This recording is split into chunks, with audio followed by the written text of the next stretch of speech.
Genesis Part 6. After the destruction of the cities of Sodom and Gomorrah, God was up in heaven thinking to himself about what just went down. What the hell is wrong with people? The raping, the murdering, the stealing? I mean, what the fuck? Well, alright, it might be my fault a little bit. It was me who gave these monkeys free will.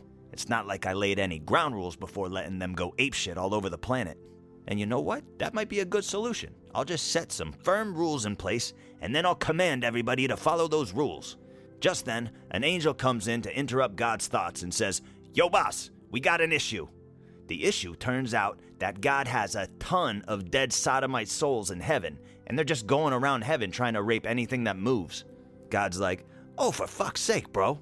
Alright, this definitely isn't gonna work." So God creates a place where all the psychotic, murdering rapists God wants to stay out of heaven can spend eternity. And so it was that hell was created. But again, I gotta tell you, anything outside of space and time is never really technically created. It's more like it always existed. "I need someone to run this hellhole," God says. "Hey, Lucifer." And Lucifer walks in and God tells him, "Look, homie, let's be honest here. I know you were the snake that gave Eve the apple, and I also know the shit you've been talking behind my back about how you could do a better job running the show than me. Well, how about you run hell? It's like the yin to heaven's yang, the dark to my light, the fire to my water, the Ike to my Tina Turner. Also, you don't have a choice. Try to teach these evil fuckers some humility, okay?" Meanwhile, back on Earth, Abraham is fucking devastated.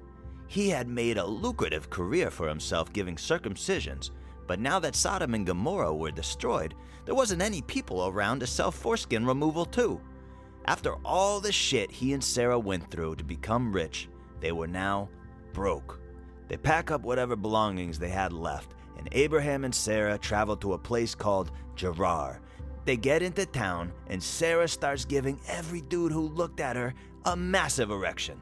And just like in Egypt, the wealthiest man in Gerar, a king named Abimelech, wanted to fuck Abraham's wife.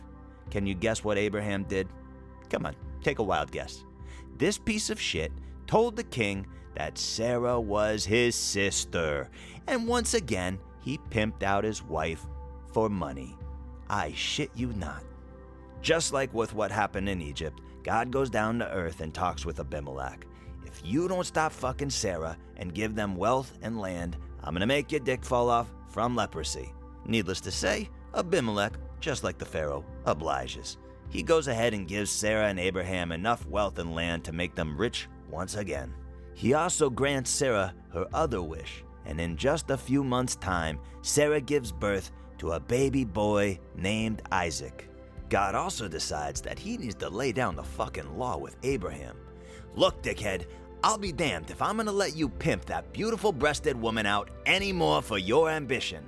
I'm warning you, Abraham, no more or else." Abraham, who doesn't do very well under pressure in general, panics pretty hard at God's threat and says, "Oh Lord, I have offended you once again. I am so ashamed and must make a sacrifice." God doesn't make a move this time. After all this shit, he kinda hoped that Abraham would cut off his own dick. Abraham continues, "I will honor you with a sacrifice of my own son." And God's like, "Wait, what?"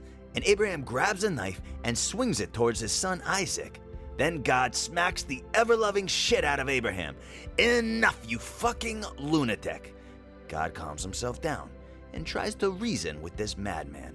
"Look, dude, this is not what I want from people." This is kind of hard to articulate. Okay, it's my hope that your children create a kingdom on earth just like the kingdom I made in heaven. A place where love is king and everyone wears the crown. Abraham never pimped out his wife again.